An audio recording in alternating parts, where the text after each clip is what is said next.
the great fakery which affects people when you mention the word economics is money.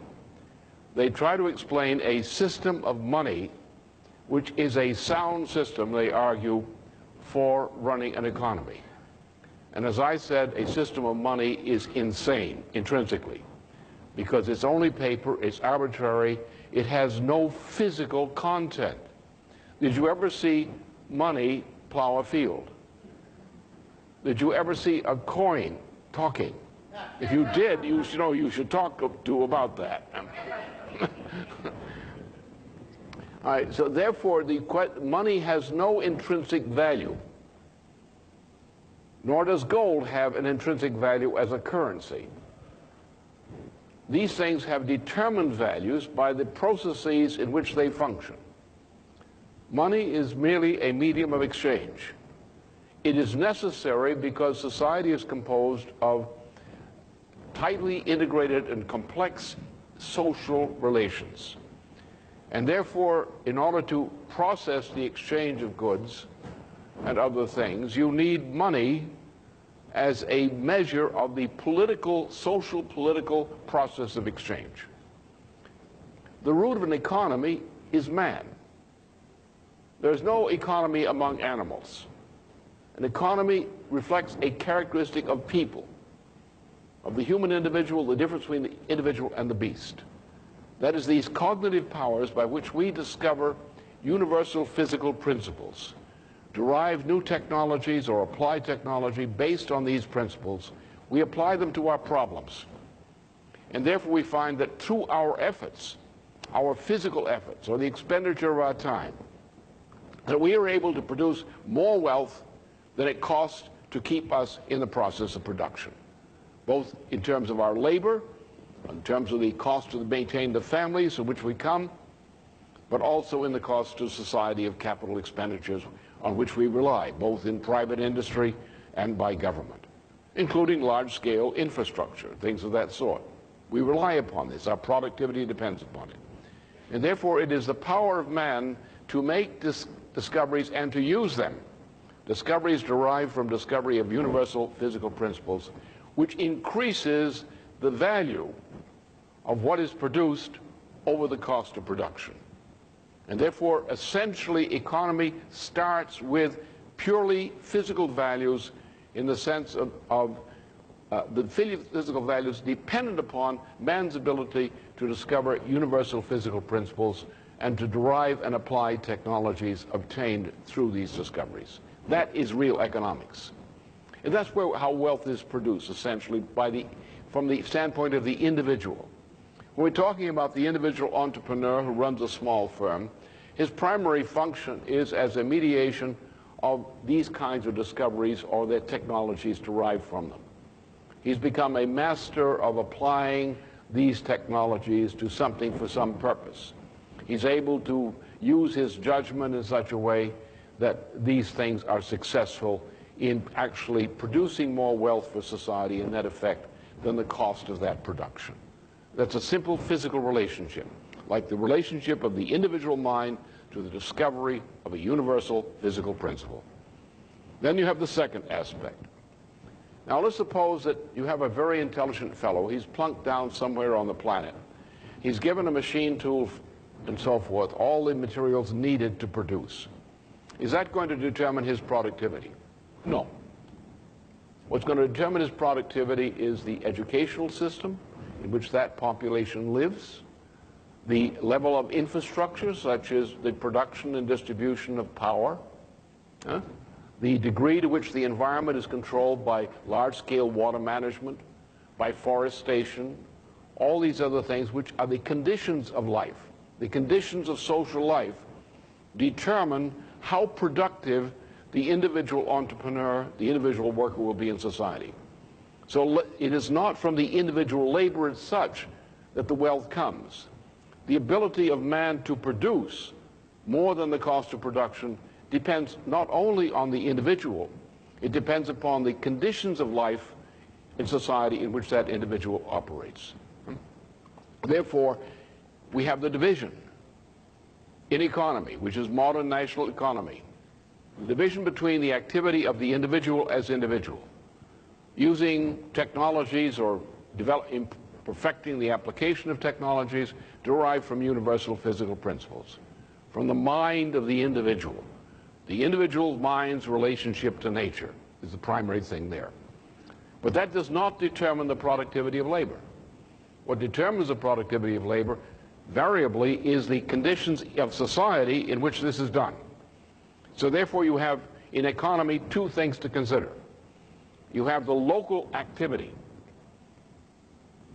and you also have then the organization of the society as a whole. The national infrastructure, water management, educational systems, healthcare systems, all of these things which are the responsibility primarily of government. So these are the problems of economy. First of all, economy is physical, it is not monetary. To believe in a monetary basis for an economy is the first step toward disaster. What we do with the government is we regulate the economy in such a way that the value, money value of products does not rise above the products themselves as a percent of income. In other words, the percentile of income required to buy a product must not rise above the money income price of the standard of living. And government must do that. How? By regulating interest rates, by regulating the way in which money is put into circulation, by taxation. You tax things that are higher, which are of less value to society. You put a high tax on financial capital gains which are not invested in a useful way. Exactly the opposite of Kemp Roth, and the direct opposite of today's policy. You tax things less if they are investments in productive values. You may tax them not at all if you think they're sufficiently important to people. In other words, if the people invest in producing something which is so essential to society, we want it, we may tax it almost at nothing, no tax at all. Whereas things which are undesirable should be taxed. Things which are parasitical should be taxed. If there's a tendency toward inflation, tax it out of existence by taxing the people who are inflating values. Protect the prices of things which are valuable. Force the protection of the prices of production of things that are needed. If you want more farmers, make sure the farmers get a fair price. If you want better farm goods, make sure the farmers get a fair price.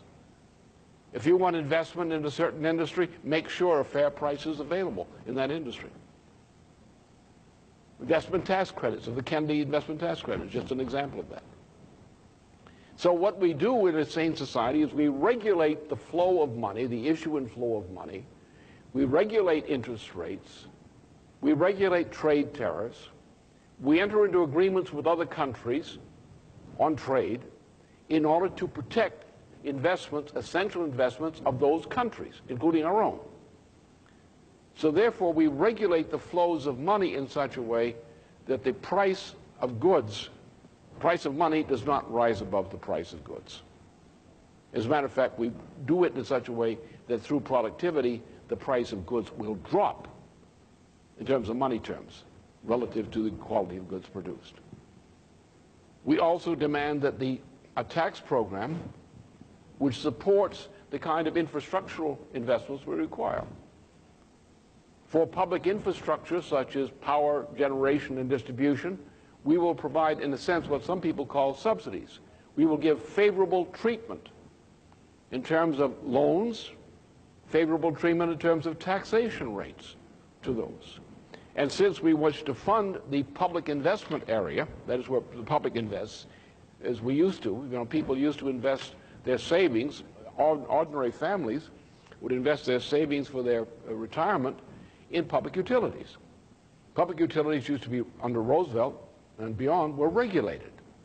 They didn't yield a high interest rate, but they were dependable. People could look forward to retirement or to an emergency knowing that their investment in a bond on a public utility would retain its value, would not be subject to fluctuations on a financial market. We regulated that.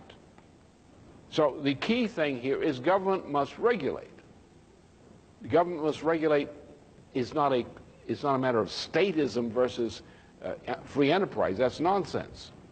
50% of a modern economy, at least, is in public infrastructure. It costs at least, 50% of the total investment, the total cost of operating an economy is located in basic economic infrastructure. Power, transportation, water management, education, healthcare, so forth and so on.